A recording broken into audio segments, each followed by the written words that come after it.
What is going on, Hawks Nation? It is your boy Alex from HawksFanTV, and we are coming live and direct from the HFTV podcast studio.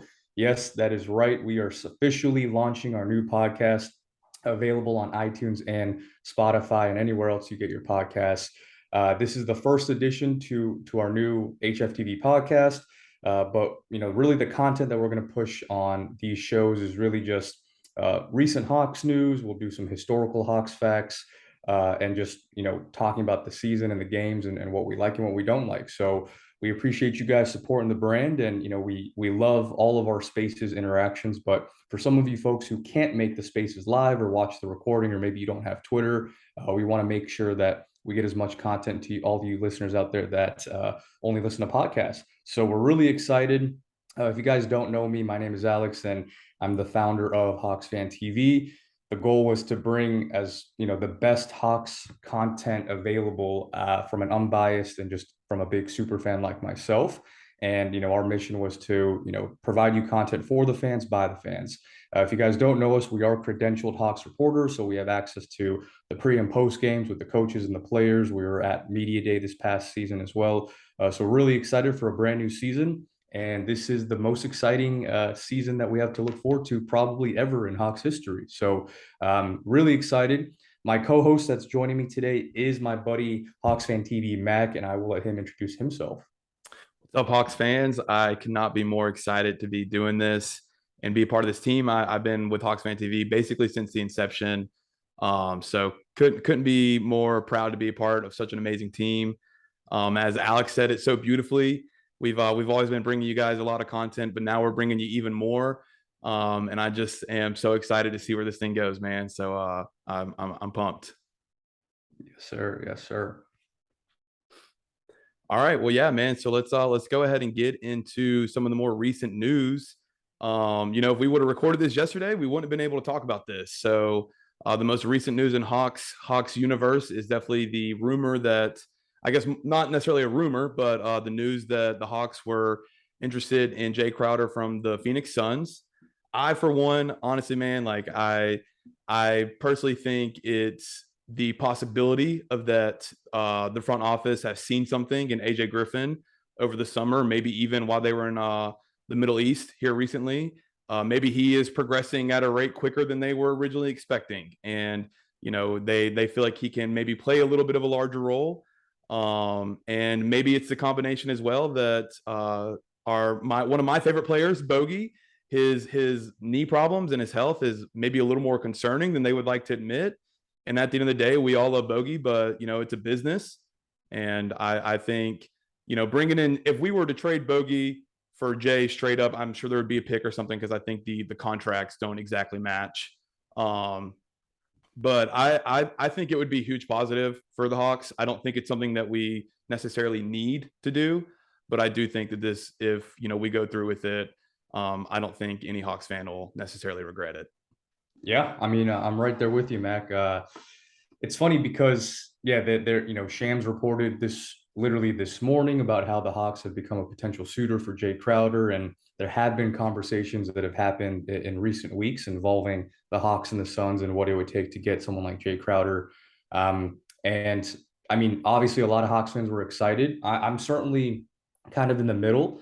I agree with you, Mac. The first, we don't need Jae Crowder, and he's not the type of player that's gonna really move this team, move this needle from maybe a 4, 5, 6 seed to a top 2 seed, right? But what he does bring is some veteran leadership, some defensive intensity, and as we all know, Jae Crowder definitely has that dog in him. If you guys have seen his highlights or just all the scuffles that he's been in throughout his NBA career, so if you guys know me, I love players like that. I mean, I think we need more dogs and as many dogs as possible on the squad, so we don't see any sort of replays of last season or previous seasons where opposing players would pick on Trey, and a lot of our guys are just kind of soft. But with the additions of Dejounte Murray and some of these other guys, Jae Crowder definitely fits that mold of that dog mentality. So I'd be excited for it. It really just depends on what we would give up for him. As you guys know, he is on the last year of his contract, so he's due for another a little over 10 million in this upcoming season. And yeah, Bogey has certainly been a name that's been a potential candidate for a trade. He has 2 years left on his contract. So, they're relatively the same age. Well, Bogey's a little bit younger than Jae Crowder by 2 years because Jay's 32, but Bogey's making 8 million more than Jae Crowder. So, in order to make the monies, the salaries match, the Phoenix Suns would definitely have to throw in another player. Some people are speculating, Cameron Payne or maybe Cam Johnson or whoever, Landry Shamet. But yeah, there's pros and cons. Like Bogey, obviously established shooter, probably one of our best, definitely one of our best 3-point shooters. And you need that when you have playmakers like Trey and Dejounte setting this team up. But Jae Crowder, although his 3-point percentage did drop just a little bit, he's still a pretty reliable 3-point shooter for his career, especially if you guys saw him in the bubble.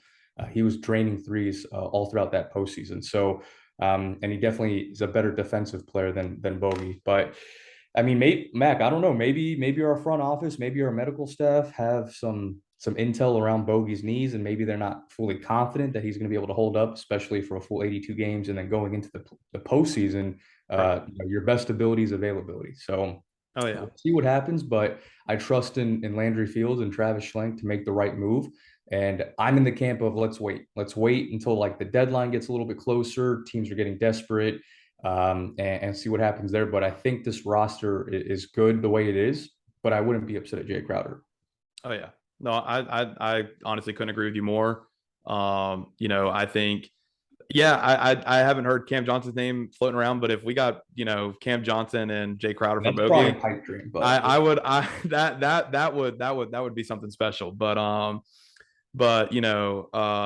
think Bogey is somebody that, like I said, personally, I never would want to see him leave, but if it made the most sense for us, you got to go through with it. But as we both said, I don't think it's something that the Hawks feel like they need to do. But I think you put it best, honestly. If you wait, you could potentially get an even bigger deal, or maybe even somebody better than Jae Crowder. You know what I mean? So I definitely think with the talent we have on the roster now, let's see if we don't have a repeat of last season and have such a slow start. Which our schedule is just a little easier than it was last year. It's not like we were going against the best teams in the league to start the season off last year, but the first like 5 home games are all against like teams that didn't make the playoffs last year. So I feel good about us being able to get a strong start this year. yes, sir, absolutely. Well, cool, good deal, man. So we'll go ahead and jump into the next topic. This next one, as a Hawks fan, man, I'm incredibly proud to talk about because 5 years ago, I don't think, well, actually, I know the Hawks would have not been included in this game over in the Middle East in Abu Dhabi, and basically being a marquee team for the league and being a showcase team, and that's all thanks to Trey. Trey, if you ever listen to this, you definitely know that is all thanks to you, man. You are a superstar. You proved it, and I just so proud that happened. Obviously, we swept them. Them being preseason games, it didn't really matter if we won or not, but definitely was awesome that we were able to win both games and give those people a show. So I actually got some box score stats here for both games. Final score for the first one was 123-113 Hawks. All the starters basically were hovering around 25-30 minutes. Trey and Dejounte both played 30-31 respectively. Capella only got 19, which is fine. I mean, I don't think Capella needed too many looks. I think the reason that Trey and DJ played as much as they did in his, both games really, because I guess Trey only played the first half and the second one. But I think it was to see how they can really mesh against a better team. So I think they look great. Trey had 22 points. Dejounte had 25. Dejounte almost had a triple-double. 9 assists, 8 rebounds, and shot 9 of 13 from the field. Onyeka had 26 minutes, 11 points, shot 5 of 9. Aaron Holiday had a pretty decent game off the bench in game 1, so that was good. As a team, shot 55%, made 7 threes. Ended up only committing 17 fouls, which isn't too bad for an entire game, especially in a preseason first game back. So I wasn't too sloppy of a game out of the Hawks. So I thought that was a good stat. And then obviously the second game, Trey goes off in that first half. I think that was, honestly, man, that felt like I was watching Eastern Conference Finals game 1 back in a couple years ago. Like him going off against the Bucks and just seeming like the he could not miss. It was quite a show. So Yeah, no, that was very reminiscent of that ECF run where he was just torching the Bucks. And I don't know about you, Mac, but it like if I'm Drew Holiday, I might be having nightmares of Trey Young for the foreseeable future because I don't know what it is. Every time this man goes against the Bucks, specifically Drew Holiday or whoever the Bucks throw at him, it could be. I mean, now I guess it's Javon Carter, but he's going to cook him no matter what. And this is vintage Trey, man. Like some people were a little worried that Trey's Trey didn't hit a single three in that first game, this and that, but we all saw what he did in game two without Dejounte, and he puts on a masterclass yet again. And no one should be surprised, right? We've seen Trey do this since day one of becoming an NBA player. But some of the other things that really stuck out to me in these last two games is the progression of some of the guys that we were hoping to make a big leap, specifically DeAndre Hunter. He popped off. I don't have the exact box scores in front of me, but he scored 20 plus in both games. Or excuse me, no, he scored 20 plus in the last game. And I think he had like 17 in the first game. So I mean, 17 in his first game. But it's not about the amount of points he scored. It was how he was getting these buckets, right? He was hitting threes, and these weren't just completely wide open threes. He had some nice contested threes late in the shot clock. His handles look way better. And all of those offseason videos that we've been posting on the Twitter account, like the dude has put in work. This is his first fully healthy offseason since becoming an NBA player. He's been dealing with injuries ever since his rookie year, and then we had COVID, and it was just very hectic. But now he's had a full offseason, healthy, no injuries going into the season, and it's a big year for him, man. It's his contract year, if you guys know, and we've had contract talks with him, and it looks like both sides are pretty stagnant. And I think the front office is certainly seeing what he can provide and if he can even play X amount of games, right? Because if he only gives us 20, 30 games like he's typically been doing the first 3 years, that's not really going to be too much help for us. So it looks like he's trying to get that bag this offseason. Hopefully we can lock him up before the October 17th deadline. Otherwise, if he balls out this upcoming season, there's going to be a lot of teams that want a 6'8", wing type of player that can play both ends of the court. So I'm excited for Dre. Onyeka had some really good highlights from these last two games as well. And yeah, the Holiday Bros look good. And Dejounte Murray, man, like that was the prize jewel of the offseason when we traded those picks. And some people questioned whether or not DJ would really move the needle. And I've seen Dejounte Murray since his sophomore year of coming into the league. And I was always a big fan of him, not just because he came to the Hawks, but the dude can do it all. You guys saw everything in his arsenal in his bag. And that game one almost had that triple double, like you mentioned, Mac, on super efficient shooting. Like you said, 9 of 13 from the field. His mid range was lethal. He was beating his man off the dribble. And that's just what you love to see. We haven't had a guard like that in the Trey Young era ever. So this is definitely the best player he's played with, and the second best player us Hawks fans have seen since in the last 4 years. So I'm super excited. And yeah, man, I know it's preseason. I know a lot of people say don't get overhyped. It's just two meaningless games. But look, man, I'm drinking the Kool-Aid. I'm gonna be the leader of this bandwagon. Like this Hawks team is going to be dangerous, and I definitely see a top four, at least top five seed on the horizon.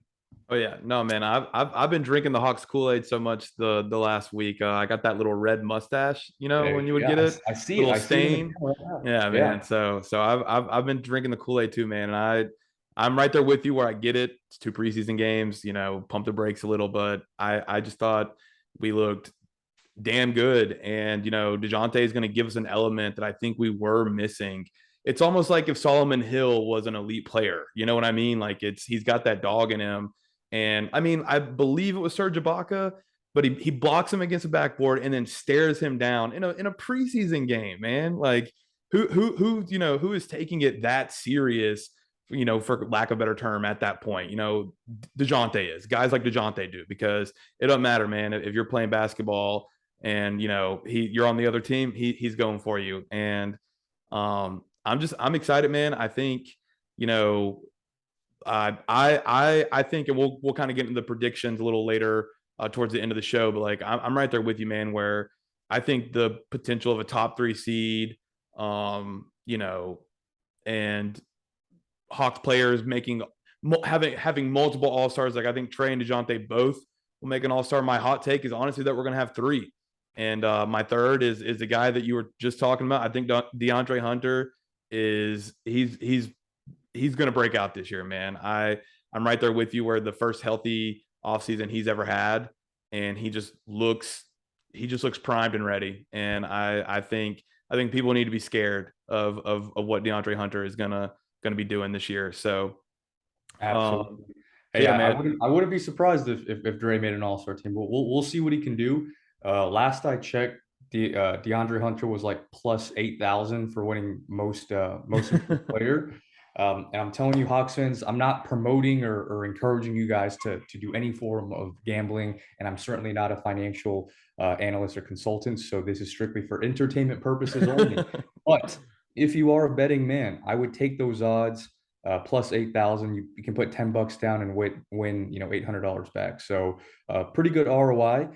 And if Dre does anything similar to what he's been doing these past 2 games, look, this team is a lock to make a deep run, and he's our X factor, man. So I'm super excited for him.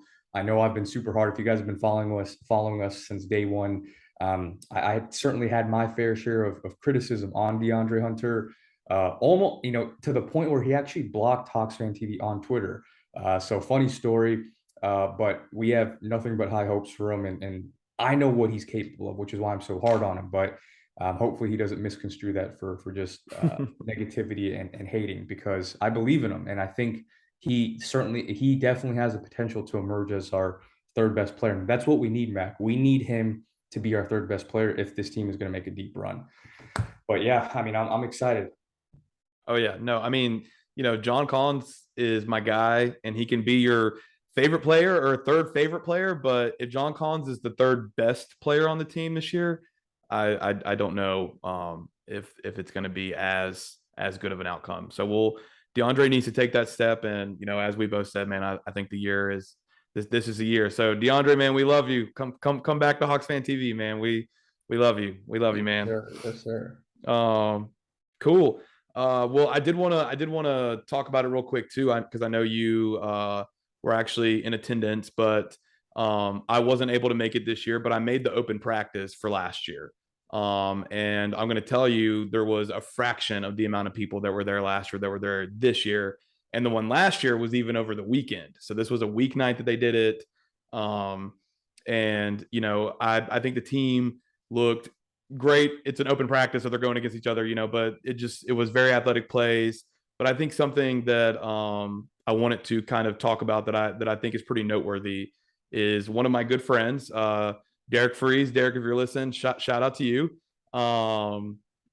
He actually tried out for the 6-man section, and during his tryouts, they mentioned to him that, and I guess I should give context if nobody's ever seen it before. The Hawks have a little section in the 100 section, the lower bowl of the arena, called the 6-man section. And it's about, I want to say, anywhere from 10 to 15 rows full of people. And it's people that are given free tickets, and they stand up the entire time and they go crazy. It's something awesome. I love the 6-man section. If you've ever been to a game, I'm sure you've seen them. But this year they're actually going to cut down the amount of rows in half. And that's, to me, a clear anticipation from the front office that they anticipate selling out a lot more games and selling a lot more tickets, because the Hawks are going to be it's hard to compete with the Braves right now in Atlanta, but I think arguably the hottest sports ticket in the entire city, which in our lifetimes, Alex, the Hawks, I don't know if have ever been that. I don't know if they've ever been the number one team in the city that people really cared about and paid attention to and invested into. So I think we're so close to that, and it's a very exciting feeling. And I think that open practice was a indication of what's to come. Yeah, no, I'm right there with you. And I was at that open practice last year too. And there was a good chunk of people, like, especially for an open practice. But yeah, like you said, it was on a Wednesday night in the middle of a weekday, and the whole arena was packed out of fans just wanting to watch this new team. And yeah, I mean, I think we're on the precipice of this Hawks team really becoming not only the face of Atlanta, and we have some great teams. And obviously the Braves are fresh off a World Series, and we're about to make another postseason run, hopefully to repeat. And the Falcons had some really strong years too, and the whole state was behind them. But like you said, the Hawks have never really been kind of that number one team in the city, and that's obviously largely in part of like just overall team success since coming to Atlanta. But we saw it like 2 years ago when we made that magical ECF run. Hawks fans coming out the woodwork. So this city, this team, they have a lot of support. As long as we put a winning product out on the court, the fans will certainly follow. So I'm excited for this season. This is the best talent on paper that we've had ever. So there's no reason for us not to be excited. Oh yeah, no, this city is definitely hungry for a championship out of the Hawks, and I for one, I don't know if it will happen this year, but I know before all things are said and done, this team is going to deliver one. I don't think Trey Young is going to end his career without a ring, so I will say that. Yeah. Cool. Well, hey man, let's go ahead and wrap up episode 1. We'll just end it with some predictions that we have on the season. My predictions are probably going to sound like hot takes, but I don't really care. That's what happens when you're an incredibly passionate fan. So my first prediction, as I kind of said earlier, I legitimately think the Hawks could end as a top 3 seed. I think, if you simulated the season 100 times, we probably land in like the 4 or 5 seed range. But I think a top 3 seed is very obtainable for this team. And I think along with that would probably mean that we would be around anywhere from, I want to say, 53, 57 wins. And I think that's pretty attainable for this team. So I'm excited to see what happens. And, we should be pretty good. My other prediction is I'll just go through all 3 and then you can do yours as well. My other prediction is Trey will actually be in MVP discussions come the end of the season. Now that obviously is determined on our team success. So if my first prediction is coming true and that we're like a top 3 seed, I definitely think Trey is going to be in MVP discussions, because obviously at that point, I would think at least it's largely due to Trey's excellent play. So, and then my last prediction, I guess I already said it, but I think hands down we got 2 All-Stars. Not only are they already actually All-Stars in the NBA with Trey and Dejounte, I think they'll both make it, and I think DeAndre, he's going to be going against some studs in the Eastern Conference, but I think he can make it this year as an All-Star. So we'll see what happens. So those are my 3 predictions. I'm sure anybody listening is probably like, Mac, I don't know about those, but I feel good, man. I feel good. Yeah, absolutely. And hey, I don't think they're even that hot. Like, obviously the big thing is there's a lot of competition in the East, and this past season, then going into this season, like the East is definitely the superior conference to the West. Now 50 wins would probably net us like easily a top 3 seed in previous years, but with how good the East is now, it's going to be a dogfight all year long. But I'm right there with you. I don't know. Top 3 is definitely doable, but I personally wouldn't lock us in at top 3 just yet. But my prediction's not too far off. I think we could certainly be a top 4 seed, and I think our final record would most likely be. I'd say I'm going to be less optimistic, but I'll peg us at 51 wins. So I say we end the year at 51-31, maybe a little higher. But there's no reason on paper that this team should be under 50 wins. I think we have the talent. Nate is looking like he's starting to come around, and I'm sure he got a lot of criticism this past offseason with some of his rotations and some of his timeout management. But I have faith in him. I'm going to say 52 and 31-ish probably, or 52 and 30. So that's my prediction. I think we'll be a top 4 seed. At worst, I think our floor should be like top 6 seed. So at least we're going to avoid a play-in. But if everything hits and we're hitting on all cylinders, I say top 4 seed. And yeah, I'm right there with you. I think Trey's definitely going to be at least a lock for an NBA All-Star. I think he's definitely going to make another run for All-NBA team.